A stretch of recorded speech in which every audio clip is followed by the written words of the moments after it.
राधे राधे दोस्तों, स्वागत है आपका अपने YouTube चैनल अनसुलझे रहस्य में। ये मेरी आपके साथ पहली स्टोरी है और मैंने ये चैनल अभी शुरू किया है, जिसमें आपको मिलेंगी जीवन के ऐसे रहस्य जिनके बारे में आपको नहीं भी पता होगा और ऐसी रोचक जानकारी, रोचक किस्से जो आपने पहले कभी नहीं सुने होंगे। तो कीप सपोर्ट मी। चैनल को लाइक, शेयर, सब्सक्राइब करें और कमेंट करके ज़रूर बताएं कि आपको स्टोरी कैसी लगी। आप लोगों का ज़्यादा वक्त ना लेते हुए स्टोरी शुरू करते हैं। ये स्टोरी है एक गांव की लड़की की, जो गांव में रहकर स्कूल कंप्लीट कर चुकी थी।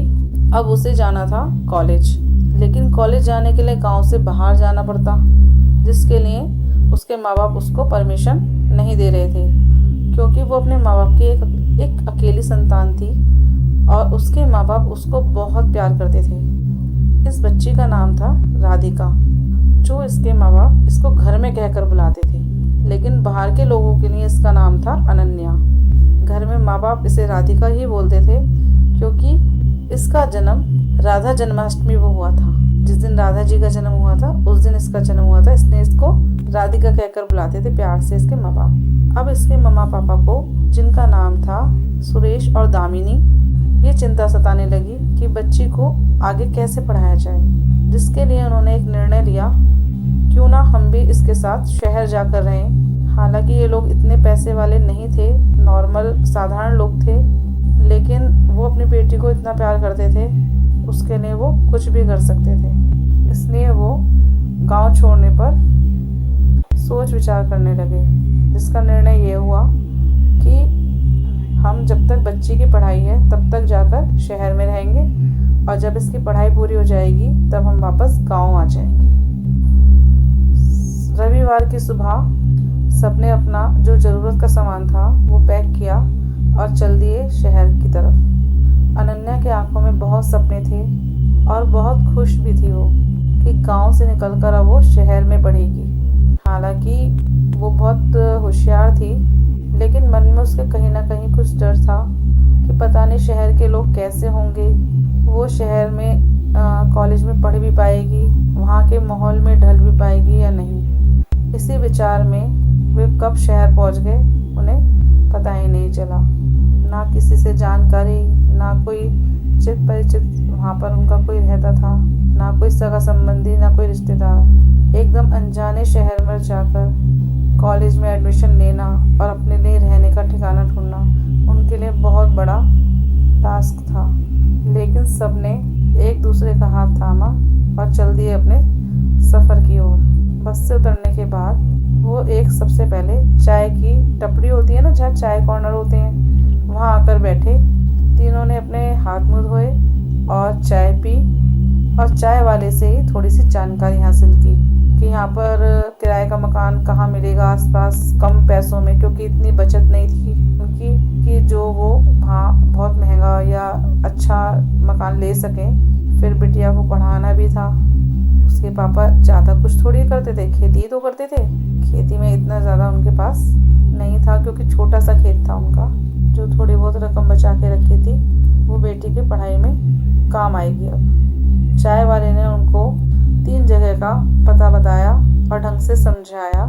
वो चाय वाला बहुत अच्छा था उनके लिए। ऐसी बात नहीं है सभी लोग बुरे होते हैं, कुछ लोग अच्छे भी होते हैं जो एक दूसरे की मदद कर देते हैं। उस चाय वाले ने उनको बहुत हेल्प की और उसका बेटा जिस कॉलेज में पढ़ता था उस कॉलेज का नाम और पता भी बताया।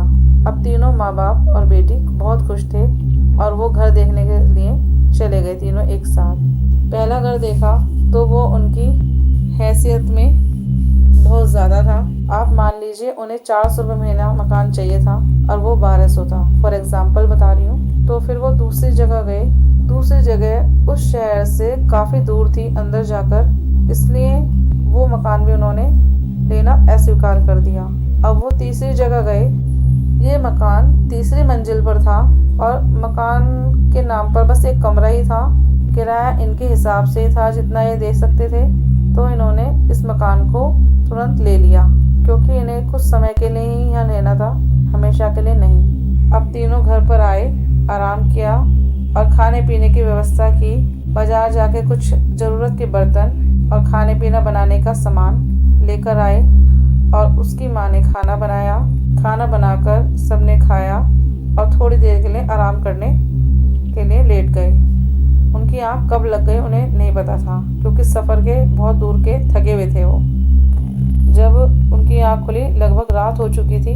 तब उन्होंने सोचा, अब रात को कहीं जाकर क्या फ़ायदा, कल सुबह देखते हैं। थोड़ी देर आपस में बातचीत की और फिर थोड़ी देर में खाना पीना खाया और सो गए। सुबह जल्दी उठकर सबने नहाना धोना किया और कॉलेज की तलाश में निकल पड़े। जैसे तैसे वो कॉलेज पहुँचे और एडमिशन के लिए सारी जानकारी हासिल की। जिस कॉलेज में वो गए वहाँ की फ़ीस सुनकर तीनों हैरान रह गए।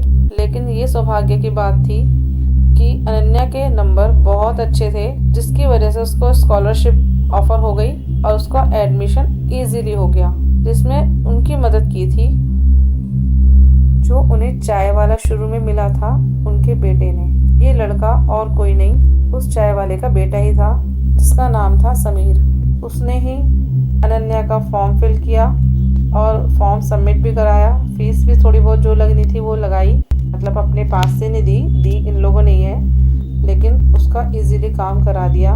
और अब कल से अनन्या स्कूल ही छोड़कर कॉलेज में जाएगी। सब बहुत खुश थे। अनन्या के माता पिता ने और अनन्या ने, तीनों ने समीर का बहुत बहुत धन्यवाद किया और उसे रात को खाने पर भी बुलाया। समीर एक बहुत अच्छा लड़का था जो इसी कॉलेज में पढ़ता था। फिर यहाँ से काम खत्म करने के बाद सब लोग अपने अपने घर चले गए।